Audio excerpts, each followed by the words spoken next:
श्री हरिवंश, श्री राधा वल्लभ, श्री हरिवंश। आज हम परम पूज्य गुरुदेव के हस्तलिखित लेख को पढ़ेंगे, जिसमें उन्होंने जीवन की सार बात कर दी है। प्रिया प्रियतम की प्राप्ति के लिए गुरुदेव ने अपने हाथों से लिखा हुआ एक पत्र दिया है, जो कि सभी के कल्याण के लिए है, सभी को परम पद प्राप्त करने के लिए है, वह महामाधुर्य रस प्रदान करने के लिए है, जिसकी हम चाह कर रहे हैं। परम पूज्य गुरुदेव बहुत कृपालु हैं, बहुत ही दयालु हैं। कृपा बरसाना ही इनका काम है। जो भी इनकी शरण में आ जाता है, कृपा बरसाए बिना रहते नहीं है। चलिए हस्तलिखित लेख को पढ़ते हैं। देखिए, पूज्य गुरुदेव ने लिखा है, श्री हितम वंदे श्री राधा वल्लभो जयति। ये पूज्य गुरुदेव के हाथ द्वारा लिखा गया लेख है। श्री हरिवंश प्रसिद्ध धर्म समुझे न अलप तप, समझो श्री हरिवंश कृपा सेवहूँ धर्मिन जप।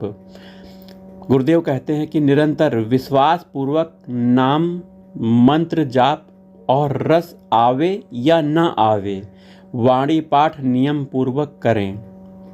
बिना अर्पित किए कुछ भी न खाएं न पिएं, न ही कोई वस्त्र को धारण करें न पहरें, अर्थात अमनिया अपने प्रयोग में न लावें। श्री वृंदावन का वास न छोड़ें, कभी भी पर चर्चा मतलब दूसरे की चर्चा, पर चर्चा अर्थात दूसरे की निंदा, पर दोष अर्थात दूसरे का दोष दर्शन न करें, अर्थात वैष्णव अपराध से बचें, तो निश्चित सहचरी भाव से श्यामा श्याम की श्री अंग सेवा का अधिकार प्राप्त हो जाएगा। श्री हिताचार्य चरण, मेरे गुरुदेव का नाम यहाँ लिखा हुआ है। तो गुरुदेव का नाम मैं पढ़ता नहीं हूँ, मैं बोलता नहीं हूँ, इसलिए ये पूज्य गुरुदेव द्वारा हस्तलिखित यह लेख प्राप्त हुआ है। और इसे आप पढ़िए और इसे रखिए, समझिए बातों को कि गुरुदेव क्या कह रहे हैं। इतने छोटे से मतलब लेख में उन्होंने पूरे जीवन का सार कह दिया है कि निरंतर भगवान का नाम एवं मंत्र जो आपको प्राप्त हुआ है, इसे आप लीजिए। आपको भाव आए ना आए, है ना, अच्छा लगे या ना लगे, आप वाणी पाठ करिए, नियम पूर्वक करिए, बिना अर्पित किए ना कुछ खाइए, ना पीजिए, ना ओढ़िए। ये सब नियम होना चाहिए। इतना करने के बाद किसी की आपको निंदा नहीं करनी है, वैष्णव अपराध नहीं करना है, तो प्राप्ति हो जाएगी। श्यामा श्याम की सहचरी भाव से सेवा का अधिकार प्राप्त हो जाएगा। कितनी बड़ी बात, छोटे से शब्द में बहुत बड़ा पद है ये सहचरी भाव का पद, है ना। तो आप गुरुदेव को अगर यदि मानते हो, स्वीकार करते हो, तो अपने अंदर सुधार लाइए। नाम जाप करने से आपको सब कुछ प्राप्त हो जाएगा। जो आपको ये दोष हैं, दूसरे की निंदा करना, दोष दर्शन करना, या फिर आपके अंदर जो काम विकार आ रहे हैं, क्रोध विकार आ रहे हैं ना, सांसारिक भाव आ रहे हैं, ये सब नाम जाप मंत्र जाप करने से आपका धीरे धीरे दूर होगा। और जब आप वाणी पाठ करेंगे तो वाणी पाठ में श्यामा श्याम की नित्य विहार की लीलाओं के लेख हमारे हिताचार्य जी द्वारा लिखे गए हैं, वाणी लिखी गई है, हमको दी गई है, प्रदान की गई है। इसको करने से हमें हमारे हृदय में भगवान के चरणों में प्रेम और सेवा भाव प्रकट होता है। तो हमें अपने गुरुदेव के आदेश का पालन करना चाहिए।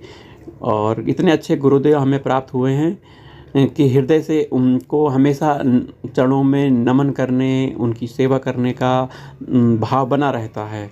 तो ये भाव हमेशा बना रहे और नित्य बढ़ता रहे, ऐसा श्री जी के चरणों में, गुरुदेव के चरणों में प्रार्थना है हम सभी की। आप भी वृंदावन जाकर गुरुदेव के दर्शन करिए, आप भी अपने जीवन को सफल बनाने का प्रयास करिए, है ना। तो ऐसा आपको करना चाहिए। सांसारिक भोग में लगकर भगवान की प्राप्ति के मार्ग में ना बढ़कर आप थोड़ा सा अपने आप का नुकसान कर रहे हैं, बहुत बड़ा नुकसान कर रहे हैं। थोड़ा सा भगवान की तरफ बढ़िए, भगवान को जानिए। इसके लिए गुरु शरण में होना आवश्यक है, वृंदावन की शरण में होना आवश्यक है। गुरुदेव कहते हैं कि वृंदावन की रज का सेवन करो, मतलब वृंदावन की जो रज है वो अपने शरीर में धारण करो, मस्तक में धारण करो। रज के प्रभाव से भगवान के चरणों में प्रेम प्राप्त होगा, है ना। और नित्य भगवान का नाम जो आपको प्राप्त है या फिर गुरुदेव ने जो आपको दिया है, मंत्र दिया है, उसका मतलब आप अंदर ही अंदर जाप करिए, चिंतन करिए, है ना। भगवान के रूप का दर्शन करिए। यदि राधा वल्लभ लाल जी के आपने दर्शन किए हैं तो हृदय से उनको दर्शन करिए। घर में रहकर भी राधा वल्लभ लाल जी के दर्शन होते हैं, है ना। मन को राधा वल्लभ लाल जी के मंदिर में ले जाइए, उनके दर्शन करिए। वृंदावन को मन को ले आइए, वृंदावन के दर्शन करिए। नाम में मन को ले जाइए, नाम जहाँ लिखा हुआ है वो राधा नाम जो भी गुरुदेव ने दिया है आपको, उसके दर्शन करिए। तो ऐसा चिंतन करते करते आपको गुरुदेव द्वारा प्राप्त वो बड़ी स्थिति जो आपको देना चाह रहे हैं गुरुदेव, वो आपको प्राप्त होगी। जय जय राधा वल्लभ, श्री हरिवंश, श्री वृंदावन, श्री वंदन। जय जय।